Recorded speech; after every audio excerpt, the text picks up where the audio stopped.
Hey, welcome into the Stinkin Truth Podcast alongside Mike Evans. I am Mark Schelreth. Week 10 just about in the books. Man, what a great weekend it was, unless you were picking games this weekend, because upset alert. It was amazing. Mike, how are you, buddy? I'm doing great, and I got to give you your flowers this morning. Really? I hate to do this, folks. I hate to do this because, but you're right about the Rams, dude. Maybe it was because, here in Denver, we're so Broncos-centric, but I had a chance with the Broncos having played on Thursday just to veg out and watch football. And I watched a lot of the Rams game. Yeah. Dude, they're a force, man. I think they're the best team in the NFC. Yeah. Oh, yeah. Well, I said it last week on the podcast. They are the best team in the NFC. And, I mean, they have so many, they are so incredibly balanced, right? And defensively, we know what they've done on their front seven, their ability to rush the passer, all those things that make you really good as a defense. I think one thing about Sean McVay that just resonates with me, and maybe it's his time, he comes from a coaching tree, and maybe it was his time with Mike Shanahan. But one thing about Sean McVay that I think surprises a lot of people is just his commitment, his just belief in being able to control lines of scrimmage. And the year that he had a couple of years ago where they weren't very good, it was all about the line of scrimmage not being very good. And he went through kind of a tough time where he was like, should I retire? Should I quit for a while? Should I walk away? And all this stuff. They went back to rebuilding that football team from the inside out. And what's happened to them? Man, they are a dominant force defensive line-wise. The way they run the ball, they get balance out of their two running back formation, or their two running backs that get their opportunities. I talked about it last week on the podcast. They're running 4 tight ends in and out of that. They play in so much 12 and 13 personnel, 12 being 2 tight ends, 13 being 3 tight ends. And those dudes are they're cookie cutters. They're all 6'5". They're all 250 pounds. They can all run and they can all block. And in a day and age where we talk about, we just need receiving tight ends. No, you don't. That's bullshit. You need guys that can play football. And it's not just, and this is where guys get confused, guys like you, JV kind of players. The guys get confused with blocking in the run game. That's important, but you know what else is important? Blocking in pass pro. You've got to be able to hold up on the edges of a defense, both in pass pro and in the running game, to give yourself an opportunity to be balanced. And they've got these guys that teams just don't know how to deal with them. And I'm telling you, they are good. They smoked San Francisco. Now, San Francisco's been injured, and I get all that, but they smoked them, and Matthew Stafford's playing great. The Rams, again, to me, are the best team in the NFC right now. 3 straight games for Stafford where he's had 4 touchdowns or more passing and 0 interceptions. He's playing at a very high level. Probably need to put him into the MVP conversation as well, much like we've done with Sam Darnold over the last couple of weeks here on the podcast. And, Seattle this year has been a team that's been very, very good on the road. They've kind of been at home, which surprises a lot of us. But, boy, they put the hammer down on Arizona. And again, that's another game I watched a lot of yesterday.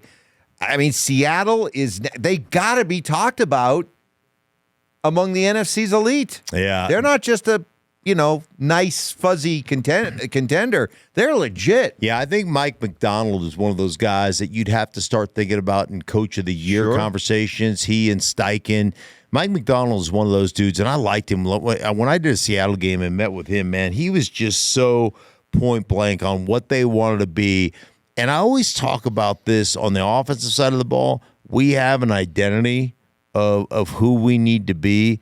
I think Mike Macdonald brings that on the defensive side as well. This is what we do. And, we're going to do it exceptionally well. We're not going to be overly complicated as a defense for us.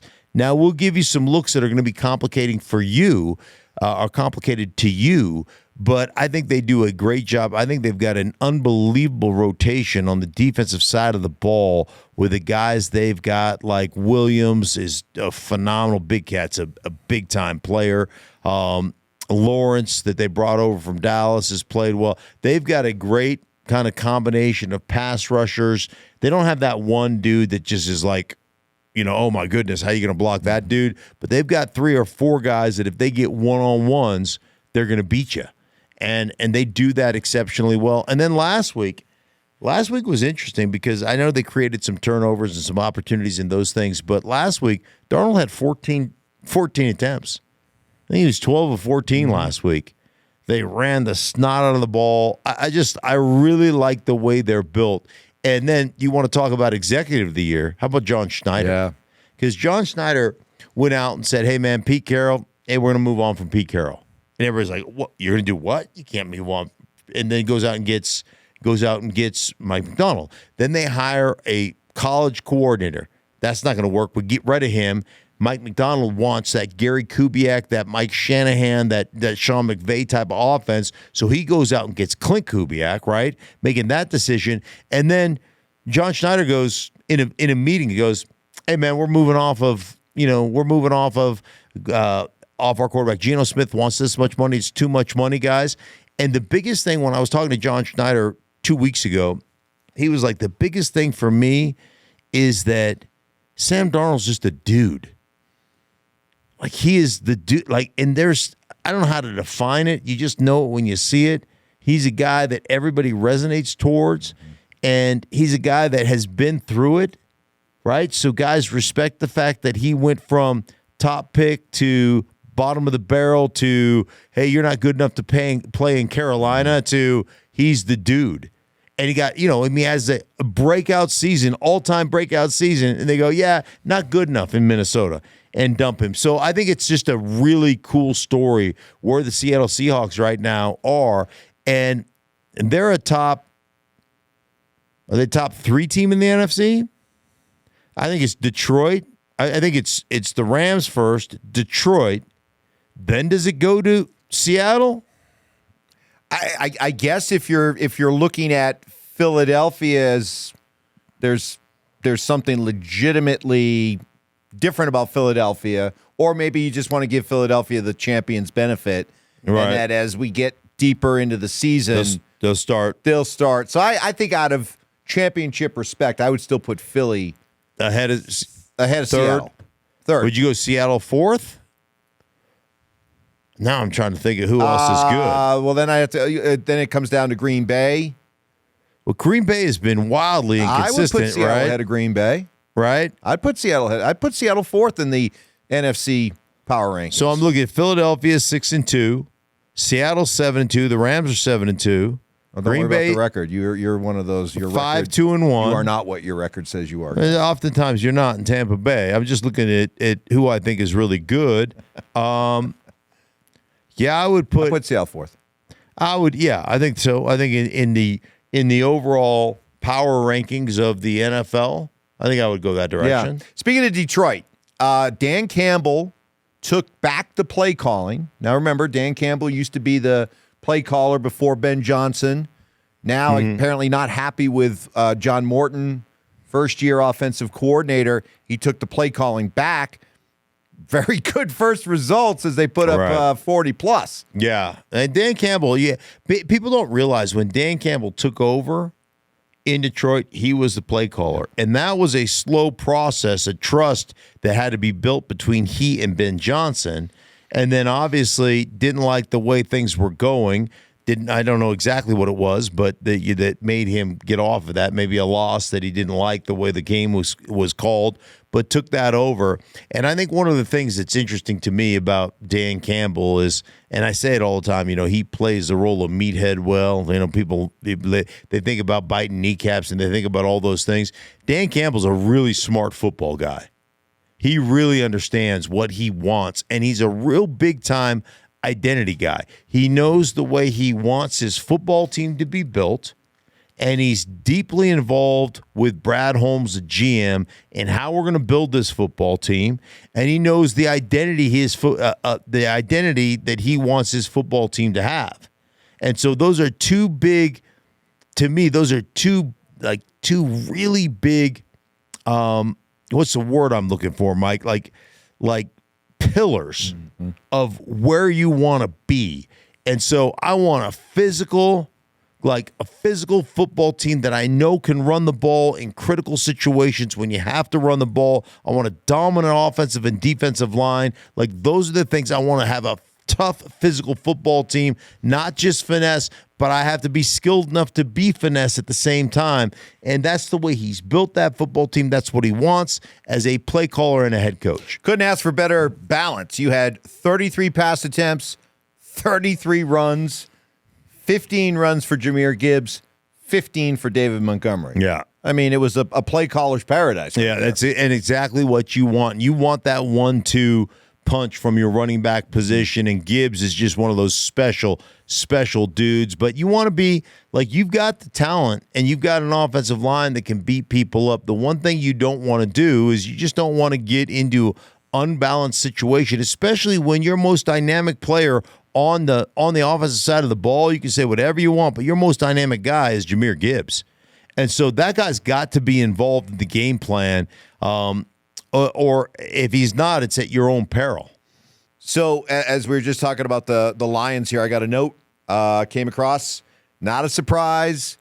Brian Daboll out as Giants coach after the Lions lost yesterday. Another blown fourth quarter lead by the Giants. We saw that here in Denver firsthand with the colossal collapse in the fourth quarter against the Broncos. I know you're a fan of Brian Daboll. What's your immediate reaction? I know you haven't had a lot of time to react to it, but news that Daboll's out. Well, I mean, one, you've had, like you talked about, fourth quarter collapses over the course of this season. Two, you found what looks like could be the future of your franchise from a quarterback situation, and that dude has been hurt how many times? How many times has he had to go to the medical tent? Been out for, a play or two plays, or got bounced out of a game like he did yesterday, and then Russ has to come in, and that was a complete and total debacle. So, all those things add up, Mike. They all add up to why you're now fired. And as a matter of fact, my understanding was on the flight back from Denver, when they lost to the Broncos, that I had heard, behind the scenes, that they were firing Daboll on the plane, and they talked the owner out of firing him on the plane. And so this has been in the making, another fourth quarter collapse. It's just not good enough. And I think the biggest thing is you actually had some excitement about what Scadaboo was doing early, and the energy that Scadaboo brought, what Jackson Dart was doing over the course of his starts, and the energy and the excitement. So now all of a sudden you're looking at it from an ownership standpoint and say, hey, man, we may have found some answers. And now both of these guys, Scadaboo, you can't do anything about that injury. But as far as Jackson Dart is concerned, hey, man, quit running the kid. And I know that was part of the makeup, and that's what they had success with Daniel Jones in the year they went to the playoffs with Daniel Jones. That's kind of what they were doing, is that quarterback run, that quarterback, all those things to take some pressure off that guy, to create some issues for the defense. But ultimately, you can't blow fourth quarter leads. You had a 10-point lead with about 5 minutes left to play in that game yesterday, and you blow that lead. And then you've got a lead with Russ coming off the bench. And by the way, shouldn't Russ be next? Shouldn't he go visit with Daboll? You look at that, 3:56 left, and the first play, you come out with that drive, and you boot out the side, and you've got a flat. You've got somebody coming over. He's just kind of what we call levels or a flood route, right? So you got the flat guy is covered. You got the guy coming across, but the top guy's running a bench. So he's coming inside from the outside in, bam, back to the bench. He's got leverage on the DB because of the inside move. It's wide open, and Russ keeps it and takes a 2-yard sack. Then they hand it off on second down and 12. They get 5 yards or whatever it is. They make it 3rd and 7. And then you've got a walk-up edge player that's unblocked. You've got a walk-up guy on your center, so you can't slide to the edge player. And, I know on the broadcast they said, hey, you got to fan out and take that guy. No, that's not how it works, because you got to walk up guy so it goes mingo, mingo, mingo. We got to go man here. And so that guy belongs to Russ, your quarterback. Because you can't fan that protection out and leave the guy standing over the center unblocked. That's the shortest route to the quarterback. So for Russ, you either got to step up in the pocket, you got to deliver the ball hot when that guy's coming off the edge. But the one thing you can't do is roll out into that guy, which you did. You took a sack on third down. So, again, like, it just is the things that have happened with the New York Giants, the coaching staff, the decisions you've made. I understand why you decide as an owner, that's it, I've had enough. What do you think is next for Daboll? Back to being an offensive coordinator somewhere and try to, climb back up the ladder again and get another shot? Yeah. Who knows? Maybe he'll be calling games on Fox. Like, he's a dynamic personality. Yeah, he's a lot of fun, and maybe he's your next television analyst coach that takes a year off and gets in the booth or gets on a desk. I don't know, man. I really like Daboll. Is this, I understand why you lose games like they've lost and it's a bad look for the coach. But, Brian Daboll was instrumental in getting Josh Allen to the level he's at as a quarterback. Sure. Is this the right move, do you think, for a Giants franchise that does have a young quarterback and is trying to bring him along? Is this the right thing to do? Yeah, I think, I think Josh Allen early in his career, he ran the ball a lot. Yeah. And part of that is on the quarterback to make sure you take care of yourself, right? To make sure you get down, you make sure you eliminate some of those hits. And a lot of times coaches will tell you, hey, when we scramble around, one thing is you see those things coming. It's not like when you're standing in the back of the pocket. And still to this day, I think more quarterbacks get injured getting hit in the pocket than they do scrambling. But I'm not 100% sure on that, but that was something that it was. You always got to take that with a grain of salt when you're talking to head coaches, because they'll tell you stuff like that, and then you'll actually research it. Yeah, or right. Have somebody research it for you, and it's actually not true. But anyhow, I get it. The continuity thing and growing with the quarterback, I think, is tough. But the fact that you think maybe you found your guy that could potentially be a franchise quarterback and he keeps getting hurt, I think that's probably the biggest aspect of this, coupled with the fact that you've blown a couple of fourth quarter leads. The Giants lose again, another game in which they seem to have control of the game. They blow a 10-point lead late. They lose to the Bears. More on the Bears in a second. But are we getting down to the final days of Brian Daboll? Yeah, I like Brian Daboll, man, and I've said this, like, I've been on this from day one. Like, not to pat myself on the back, but I was the one that said I'd get rid of Russ before the season even started. I would start the best way to save your job is to play Jackson Dart, have that guy have some success so that you can say, hey, man, I'm grooming the kid. The kid is playing really well. And now you can't, ultimately you don't want to change and lose continuity with play caller / head coach, and quarterback. So that's the direction I went to. And I thought it was panning out quite well for me once they did dump Russ and Jackson Dart started playing well. But, man, this is so many 10-point leads that you're just giving up. And also Jackson Dart, with all the running he's doing, he's putting himself in harm's way. Got hurt again fourth time this year with a concussion. Yeah. And then, it's just not, you can't play that way. You just can't. You got to be able to protect yourself. And then the fact that Russ is still your backup. Yeah. Dude, what are you doing? You can't have him your backup going forward, right? He gets right off the bat, gets in, puts a 3-point drive together. It just was whatever.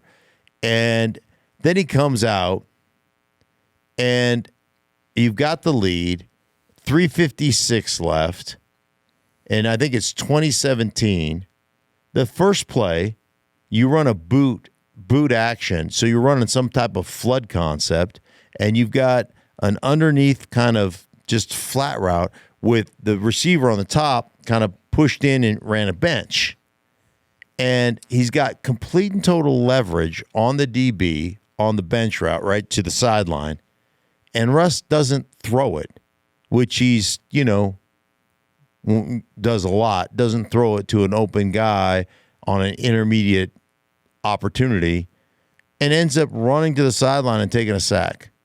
So now you're 2nd down and 12. They hand the ball off. They get it to 3rd down and 7. And the Chicago Bears walk up on the edge. And they walk up on the center. So now you're Mingo. You got to protect the inside out.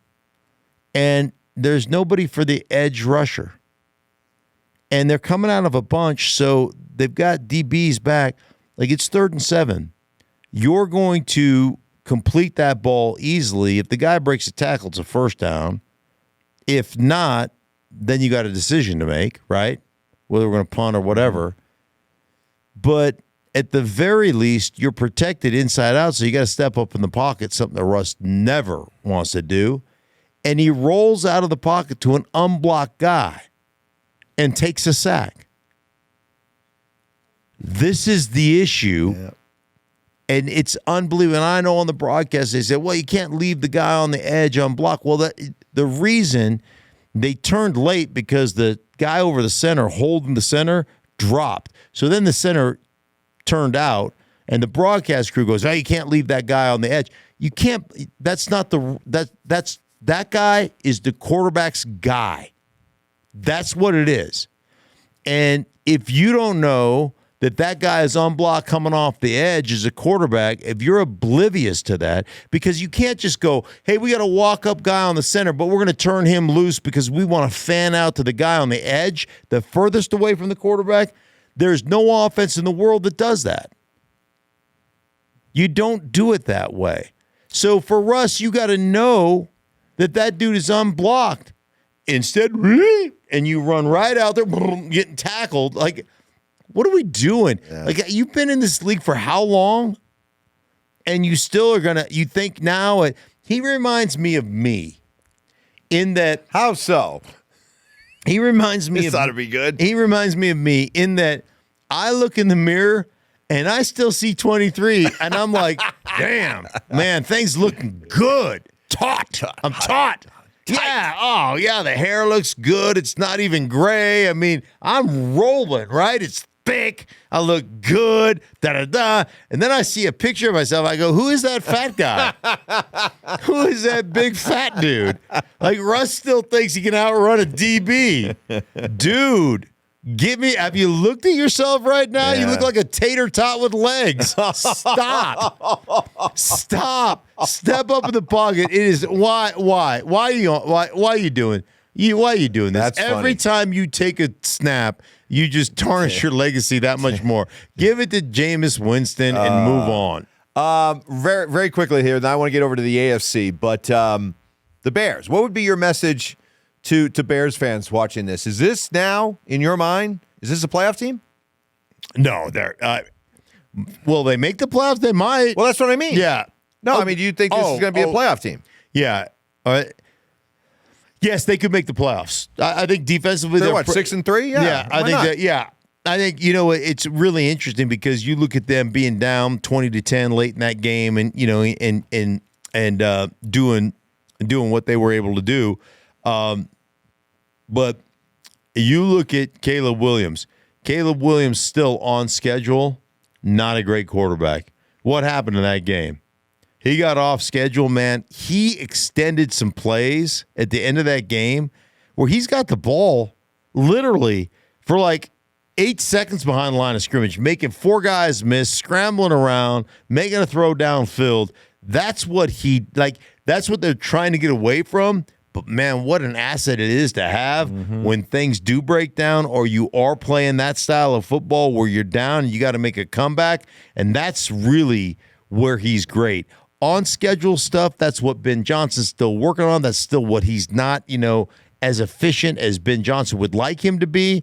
But man, that off-schedule stuff that he does some pretty special things, both with his feet and with his arm. All right, let's get over to the AFC. And the question, I mean, who are the Buffalo Bills? Who are they? Are they the team that at home a couple weeks ago beat the Chiefs and looked very convincing in doing so? Or are they the team that just went out yesterday and just played like dog crap against the Miami Dolphins? Yeah. Who the heck are these Bills? Yeah, the Bills, they've got issues. They've got injury issues on the defensive side of the ball. You know, you hate to pin it all on one guy, but Ed Oliver is such a difference maker for them defensively. I know Rapp is out as with an injury as well. Epineza, or however you say his name, I think he's been banged up. I think they've had a lot of injuries on the defensive side of the ball. And ultimately, you know, when they are not balanced, and they threw it 40 times yesterday, and you know, they were down. I mean, they were down at one point. I looked over. I'm calling the game. I'm looking over at the scores, and they're down like late in the third quarter, 16-0 or something. I mean, it was one of those just shocking, especially because I would like to apologize to the Buffalo Bills and to the Bills Mafia. I picked you in my moneymaker picks, and that's my fault.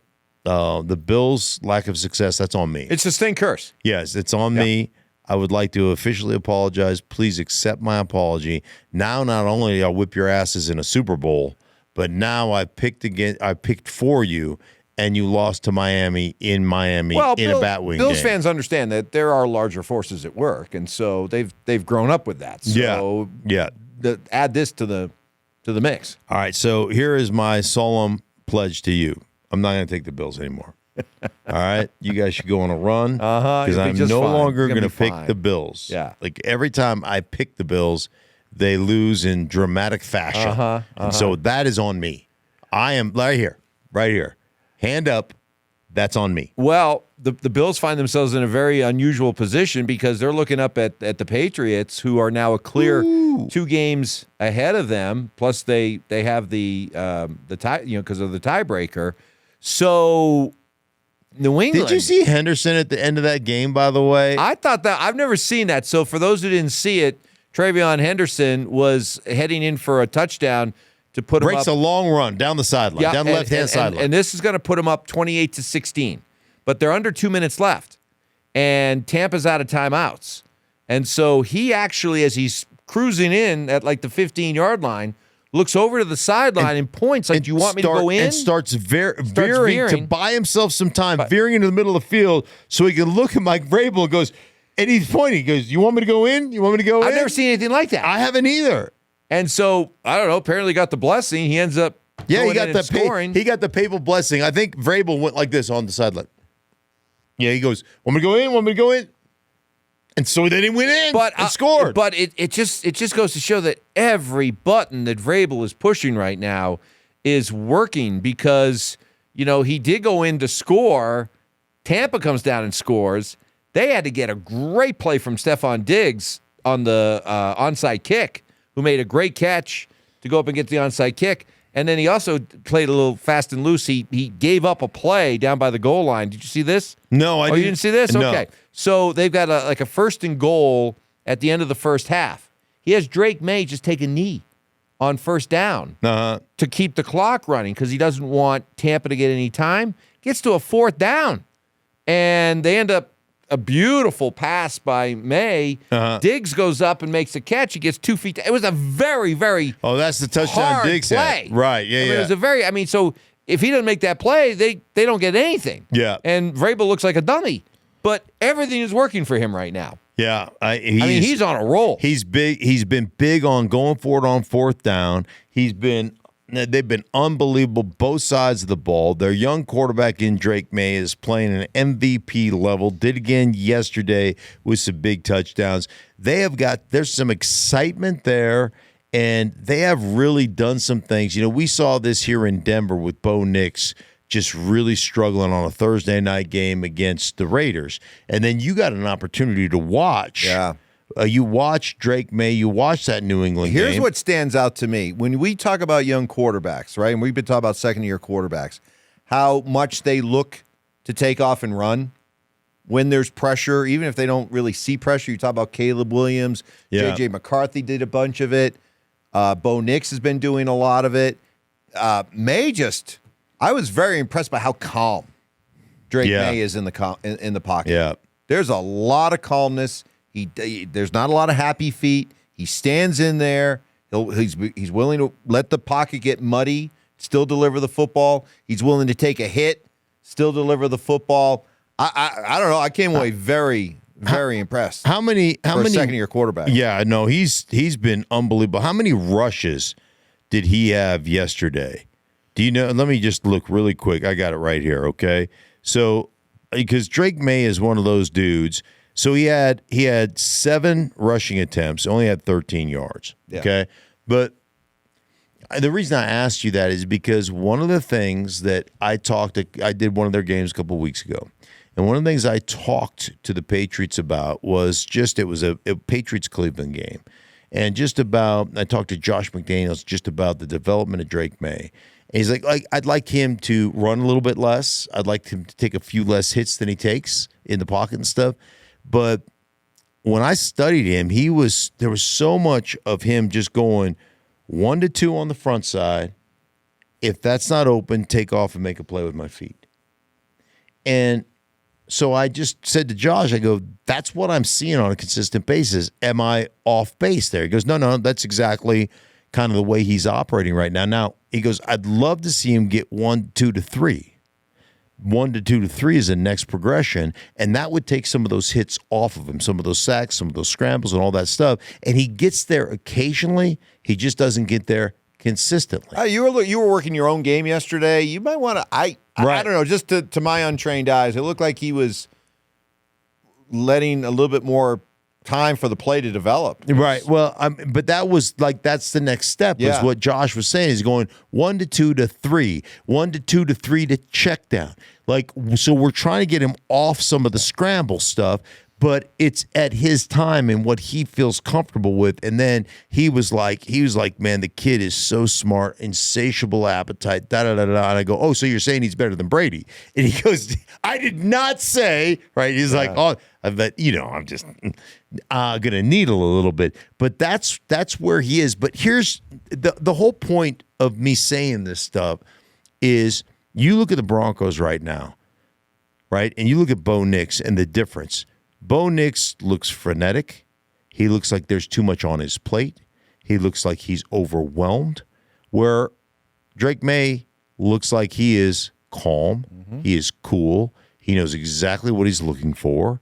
And he's operating in the confines of the offense, so to speak. And you look at the Broncos, man, I think they're the most penalized team the most penalized offense in football, right? And so what happens, and what I know to be true just from playing and some of the coaches I've talked to, is that the more complicated you make it as a coach, the more apt you are to have failure from a lack of understanding standpoint.